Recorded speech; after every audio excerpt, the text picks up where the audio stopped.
कृषी दुकानामध्ये दर फलक दर्शनीय भागात लावा। प्रहारची कृषी अधिकाऱ्यांकडे निवेदनाद्वारे मागणी।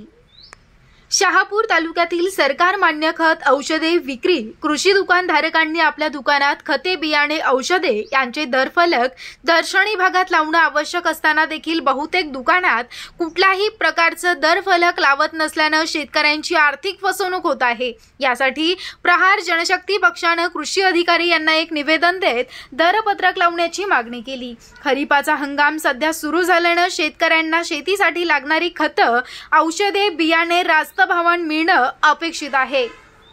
मात्र कृषी विभागातील अधिकाऱ्यांच्या दुर्लक्षामुळे काही दुकानदार शेतकीय साहित्य वाजवी दराने न विकता अव्वाच्या सव्वा चढ्या दराने विक्री करत असल्याने शेतकऱ्यांची फसवणूक होत आहे आणि विभागातील नेमलेले निरीक्षक त्यांचा संपर्क क्रमांक देखील मिळत नसल्याने शेतकऱ्यांना तक्रार नोंदवता येत नाही। त्यामुळे शेतकऱ्यांची फसवणूक होऊन आर्थिक नुकसान होत असल्याने न्याय मागायचा कोणाकडे अशी शेतकऱ्यांची संभ्रम अवस्था होते।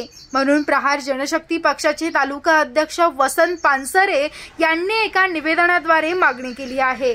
यावेळी प्रहार जनशक्ती पक्षाचे सल्लागार वामन केदार, तालुका संघटक विजय हरणे, उपाध्यक्ष सचिन कुंभार, किन्हवली विभाग प्रमुख जयवंत विशे, सापगाव विभाग प्रमुख निलेश बिटकोंडळे आदी जण उपस्थित होते।